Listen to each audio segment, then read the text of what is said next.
So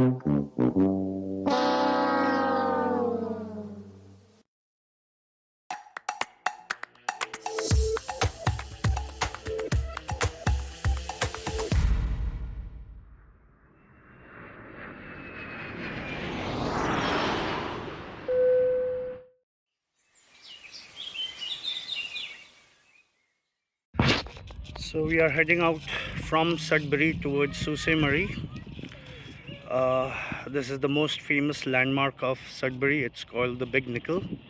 You can see it on my left. And now we are driving towards Shoots Provincial Park.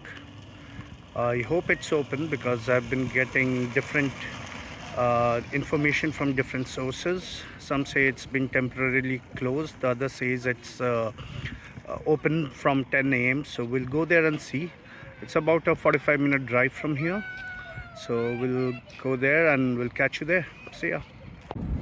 We left Sudbury behind and rolled onto the legendary Highway 17, the spine of northern Ontario and part of the Trans-Canada Highway, a ribbon of road that stretches coast to coast. First stop, Shoots Provincial Park in Massey. Named after the logging chutes once used to float timber downriver, the park's centerpiece is a powerful waterfall carved out of the Canadian Shield. Unfortunately, like many parks before Victoria Day, it was still closed, but even from the edge, you could hear the thunder of water echoing through the forest.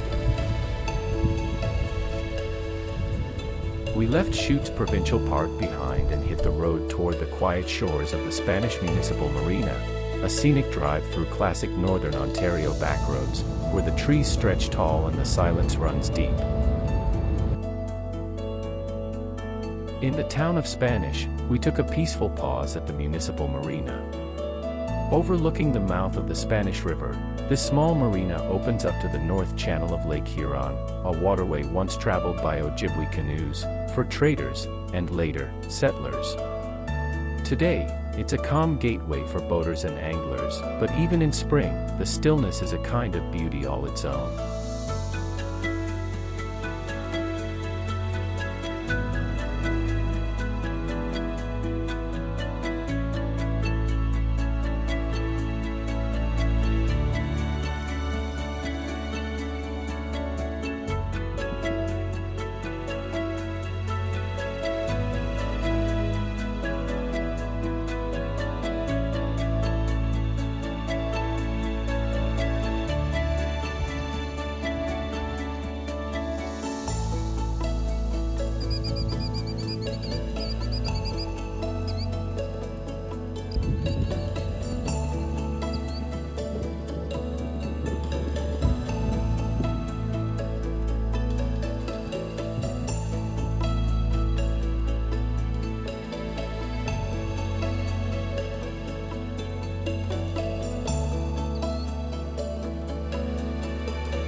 A short drive further brought us to Serpent River, both a town and a river with deep Anishinaabe roots.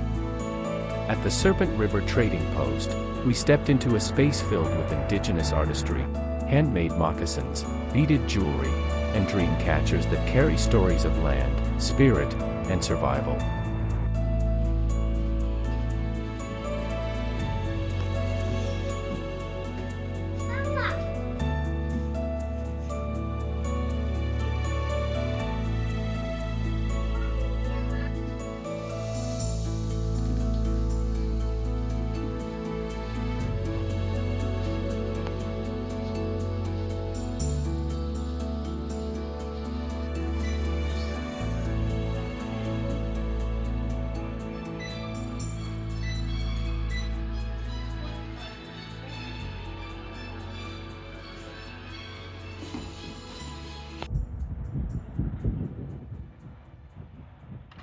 Just across the highway, we wandered into Serpent River Park, a peaceful riverside space where the water moves gently through the trees.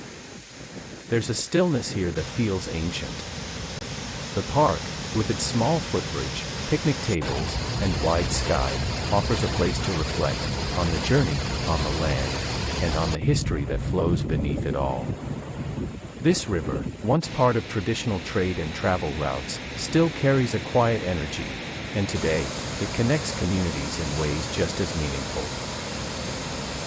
A bit farther down the highway, we hope to visit the Yellow Butterfly Trading Post, but like many northern gems this time of year, it was still in hibernation.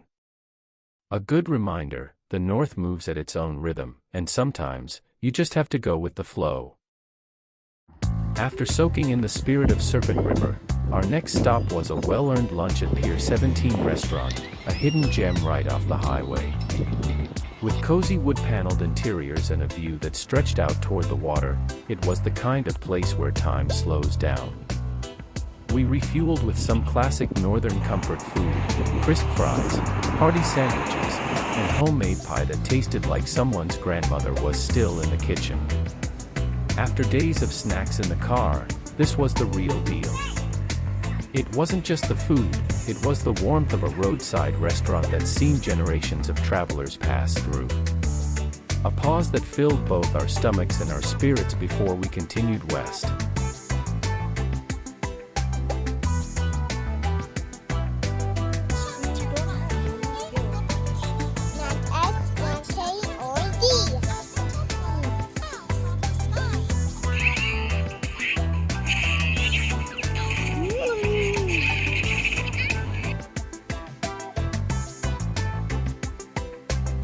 Near Echo Bay, we pulled over to snap a photo with the Loon Dollar Monument, a giant sculpture honoring the design of the iconic Canadian dollar coin, the loonie. Created by artist Robert Ralph Carmichael, who once lived nearby, the statue stands as a quirky, proud symbol of Canadian identity, small-town spirit meets national pride.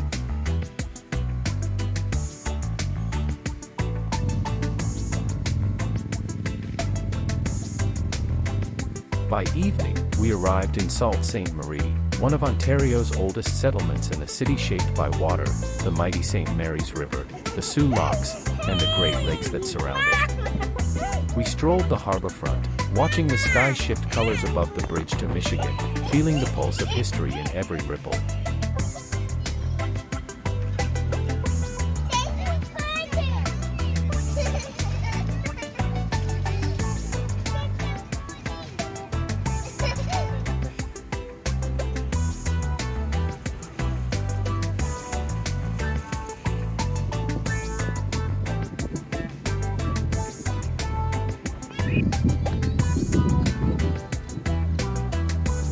No climbing, Abby. Get down. Though some doors were closed, day 3 was far from empty. The road revealed its quiet beauty, long stretches of rock and lake, stories embedded in trading posts and rivers, and a rhythm that reminds us, travel isn't always about the destination, sometimes it's just about showing up. Next, we continue north, into Wawa, land of waterfalls, wild skies, and one giant goose you won't want to miss.